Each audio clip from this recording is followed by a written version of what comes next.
talked a lot about He-Man on this channel, but we never talked about how he was created and how messy it was. And in this video, we're gonna go over those facts and who probably deserves credit. Let's get to it.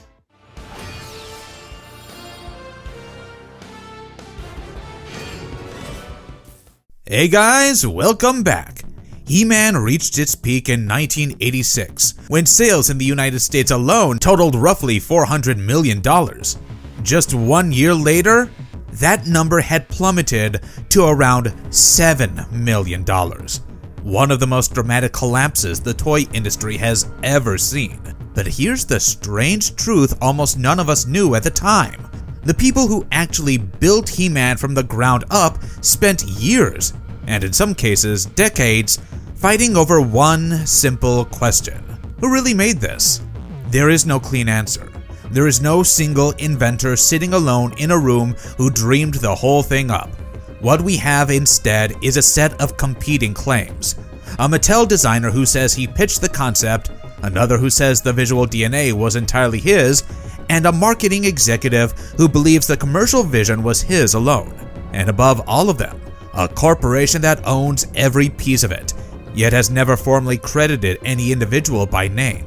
This is the messy, fascinating story of corporate ownership, suppressed creative credit, and what happens when a company makes billions from other people's ideas. This is the messy, real-life origins of He-Man. Let's begin.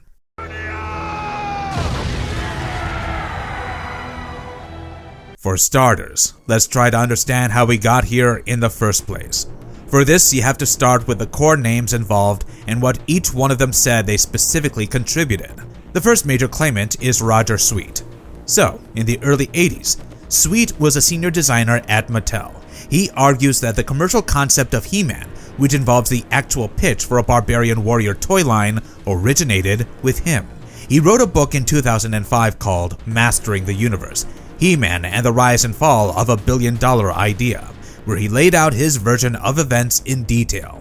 According to Sweet, he built a presentation for Mattel executives that showed a Barbarian Warrior as a new direction for the company's toy line in the boys section. He argued that the timing was also perfect then, because there was a noticeable gap in the market for a muscular fantasy hero that kids could actually hold in their hands. Even in the documentary Toy Masters, which came out in 2012, Sweet repeats these claims on camera. But the documentary also makes it clear that his claim is primarily about the business pitch, and definitely not related to a claim on the visual design of the character. This distinction has to be made early on because the second claimant, Mark Taylor, makes a completely different kind of argument. Well, you see, Mark Taylor was also a Mattel designer, but his claim is about the visual and creative DNA of He-Man himself. Taylor argues that the look of the barbarian hero, such as the fur shorts, the harness, the broad chest, and, quite frankly, the whole overall aesthetic, all of it came from fantasy illustrations that he had been working on for years, long before any formal pitch process at Mattel. In fact, Taylor even says that he had been developing a character named Torak, the hero of prehistory, since the 1950s. He then studied at the Art Center and Cal State and worked as a combat illustrator for the US Navy before landing a job at Mattel. Once he was there, he was assigned to the Visual Development Group, which was responsible for the appearance of products, and this included packaging, labels, colors, and also early engineering drawings. So, according to Taylor, he brought his personal character Torak into the office and adapted him for the toy line, which would later be known as He-Man. He says that Skeletor evolved at the same time as the necessary opposite force. This played the two major characters as the yin and yang of the whole mythology from the very first step. Taylor's wife, Rebecca, has also spoken publicly in support of his account. In a detailed interview with the Battle Ram blog, the Taylors went on to explain that Mark sketched out the line, sculpted much of Castle Grayskull himself, and worked tirelessly to bring the whole world to life. Rebecca helped him in designing the stickers and inserts for the castle by using bright dyes and the colors in a way that felt psychedelic and unique to the eye. She says that Mark approved everything and that they worked together like they shared brainwaves. The two claims don't contradict each other. One is about the pitch, the other about the pencil. Next, we have our third claimant, named Paul Cleveland.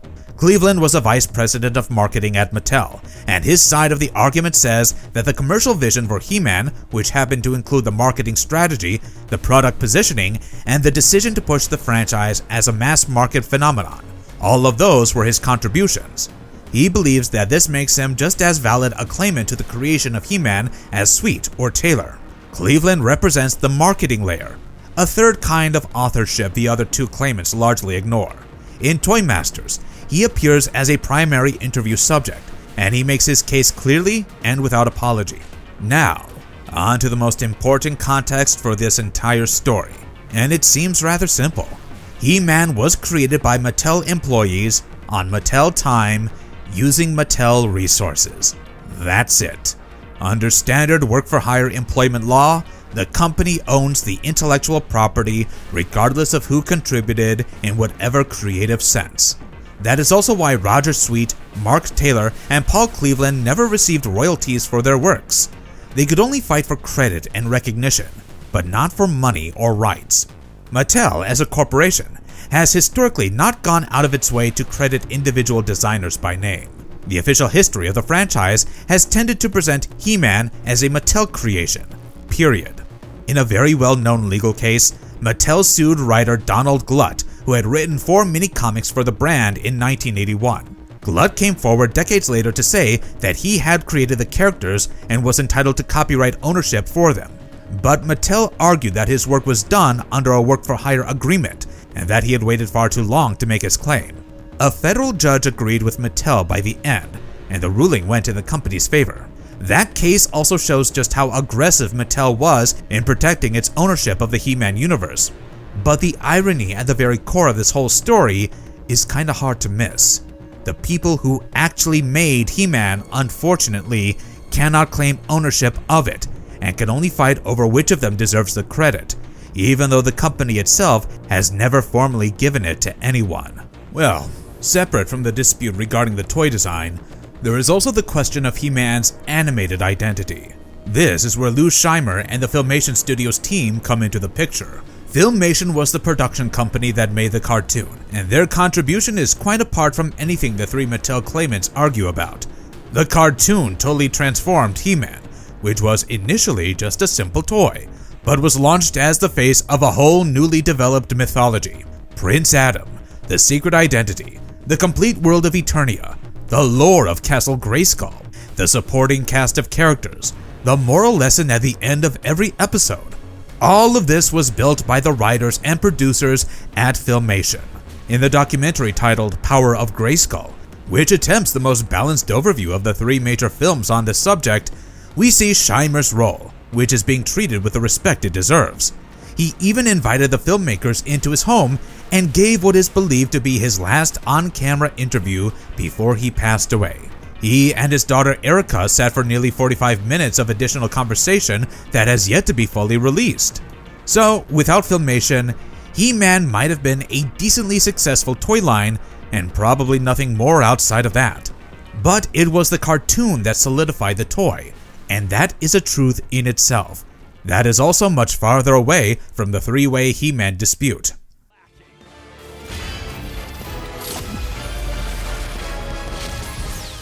Let's talk about the 3 documentaries themselves, because each one of them tells a slightly different version of this history. The first is obviously Toy Masters. Corey Landis and Roger Lay Jr., both lifelong He-Man fans, spent 4 years of their lives traveling to interviews. The problem is that Toy Masters was made with significant access from Roger Sweet's camp. Sweet was one of the first people they reached out to, and he agreed to talk to them immediately. He even answered his hotel door wearing only a towel when they first met him. It was also later revealed that the filmmakers went on to like him on a personal level too, as they described him as like a long-lost relative. But that closeness also meant that the documentary showcases Sweet's perspective most strongly. So when Mark Taylor later appears, his side of the story is well narrated, but the overall framing seems to be already leaning towards Sweet's version of events. I am Adam, Prince of Eternia and defender of the secrets of Castle Grayskull. On to the second documentary now, and here we have a Netflix series that dedicated an episode to He-Man. It's called The Toys That Made Us. That show had Mattel's cooperation, which meant that it reflected the corporate version of history a bit more comfortably. It is well produced and entertaining for sure, but it doesn't dig too deeply into the personal disputes between the claimants, which is clearly quite a messy chain of events. Then there's the third documentary that I had mentioned earlier called Power of Grayskull. The film tries its hardest to give all sides a fair hearing. It includes interviews with a wider range of people and spends more time on the filmation contribution.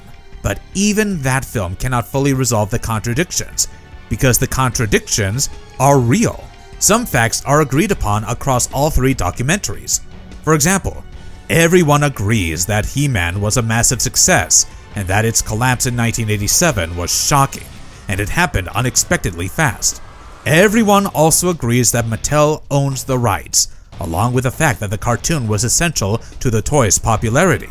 But when you get to the specifics of who did what first, the accounts begin to diverge. Toy Masters gives the most space to Sweet.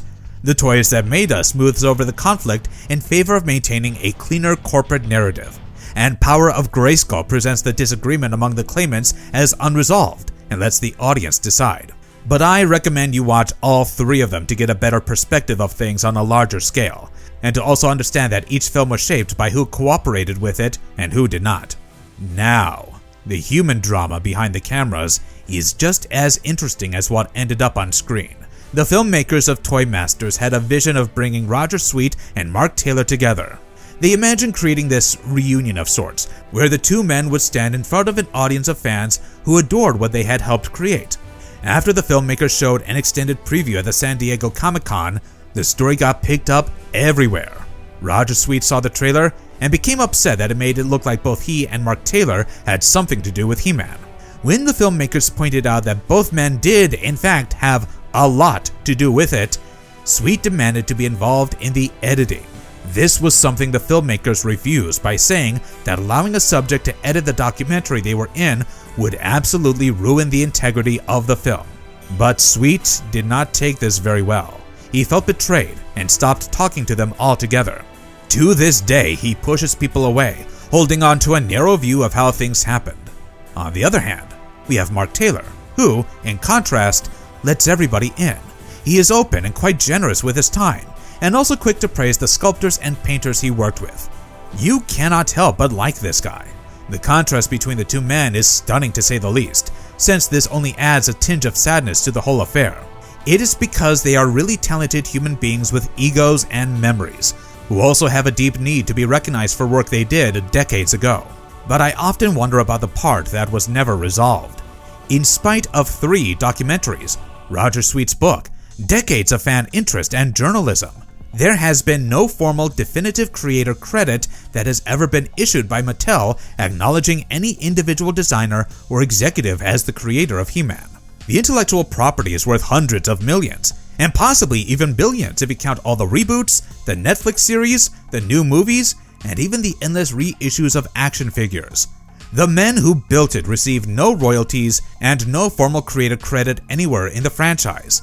And it is also worth remembering just how fast that peak crumbled, as I briefly mentioned earlier. In '86, He-Man was everywhere, but in '87, sales had collapsed. The franchise that everyone was fighting to take credit for had essentially ceased to exist at a commercial level, only within a year of its highest point. These men were arguing over something that burned incredibly bright, but for a very short time. So, where does that leave us? He-Man is about a hero who always wins and always gets the credit, but the same cannot be said about the men who built him.